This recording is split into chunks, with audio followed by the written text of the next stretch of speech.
Well, hello there. This is Shane with Shane's Reviews, and I hope you are having a great day today. Today we're going to be talking about Douglas Adams. It's been a while since we brought this guy up. And the name of this book is Dirk Gently's Holistic Detective Agency.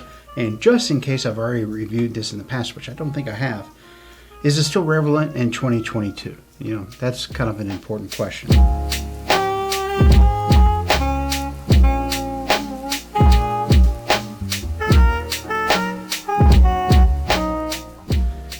Also, there's a couple of serious points that I would like to bring up about this book. One, it was wrote in 1940, but the other is that it was narrated by Douglas Adams himself. And after a review that I had here recently, we all know how I feel about particular authors whenever they try to narrate their own brand of whatever. And I have to say, this is so much better because it just is. Instead of whatever it was that Crawshaw, Yahtzee Crawshaw, whatever his name is, was trying to do, Douglas Adams actually had a very good production. You can tell that's older production because there is a little bit of that tape recorder hiss at points and so on and so forth, but it's not anything to actually take you out. And with as old as it is, it actually kind of adds a little bit of that nostalgia to it. And there's a couple of points of production as well, like whenever somebody was leaving a voicemail on a telephone, they actually took the time to put some effects to the voice to make it sound like it was coming from a very small tinny speaker. And or whenever the answering machine would pick up and beep, then you actually got the tone. But these were just small things, but small things can make or break a production very, very easily. And this was not the case for Dirk Gently's Holistic Detective Agency. Now, it is a bit of a short read, and if you get it on Audible, it's only about 3 hours long. But sometimes the joy that you can get from a book whenever it comes to how thick it is versus how thin it is, or how much knowledge you can get out of a very large book versus a very small book, they don't really correlate for the most part. So if you've never read this before, I've got to ask those very important questions. Does this check the it's worth your time, efforts, and energies? And or money? And it does. It's something that could be looked at as completely standalone, but there's so much good stuff in this book. I mean, between the monk, I love the monk. I forgot about that character because it's probably been, I don't know, a good 8-10 years since I've read this book. And the monk is a very incredible character, even though he really doesn't do a whole lot. But it's just the idea that society had reached a point where they were building these electronic devices to believe in things for them so they didn't have to do it themselves. And this poor monk, he ends up believing that the entire desert valley that he's in is pink, and that his horse is pink, he is pink, and it's all the same shade of pink, and kind of gets lost where he's at. But there's other things too, where it's just like comedic relief that is sprinkled throughout the book, like a really good meme that just continues to give and give and give. So there's that. And then there's the relationship between Dirk Gently and, I forget the main character's name. Was it Russell? I think it was Russell. Give me a second. I got to cheat here. Just so I believe his name is Russell. Because the boss's name was Gordon Way, and then his girlfriend. So yeah, I believe it was Russell. So anyway, we'll say it's Russell. And if I'm wrong, you know what to do. Down there, correct me, and I will give you the much desired nod of attention for being correct.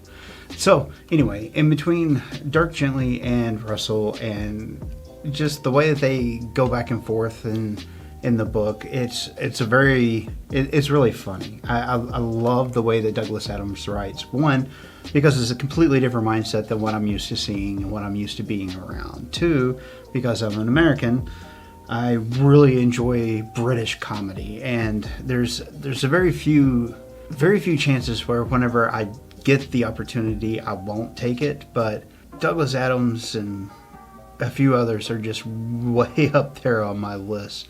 And the reason why, it has to do with the absurdity of the story.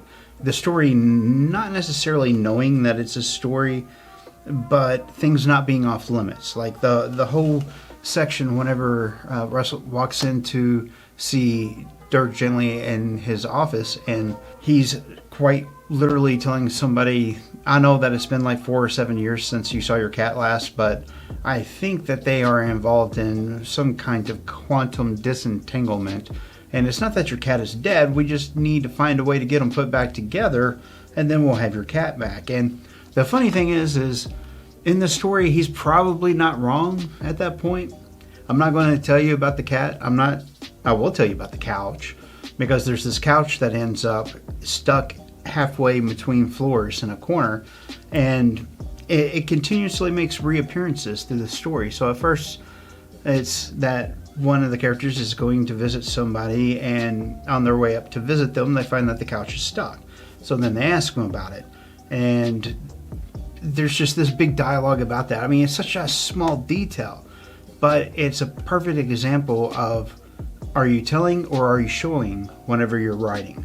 And in this, he was kind of doing a little bit of both, because you see the couch, you see where it's stuck, because you get all the information that you need, but then he starts to tell a story around the couch as well. And I know that's not what tell versus show means, but he does start to tell a story around that couch. There's a story about the monk, the couch, there's a story about the horse.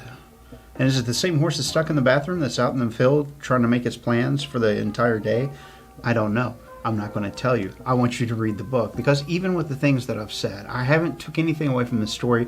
If you've never read it before, I highly encourage you, if you're in a mood for a comedy that is, of course, fantasy and science fiction, to check this out. Because if you've not, and I don't know of anybody that wouldn't have heard of Douglas Adams at this point in life, but if you haven't heard of him, this is an excellent point to start, because some of his other books, they're just as good as this, but this one, although it's really short, it's incredibly polished. So you don't end up having to read this, do this, do this, to get to this, to get to this, right? You can just simply pick it up, read it, enjoy it, spend an afternoon with it, and then put it back on its shelf and pick it up 10 years later and just be as amazed as you were the first time that you read it. That is my humble opinion on it.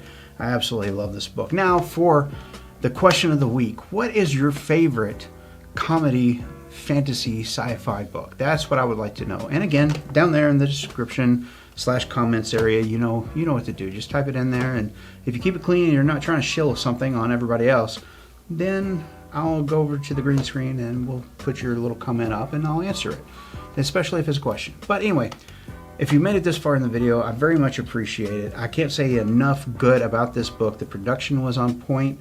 Douglas Adams' material that he wrote was on point.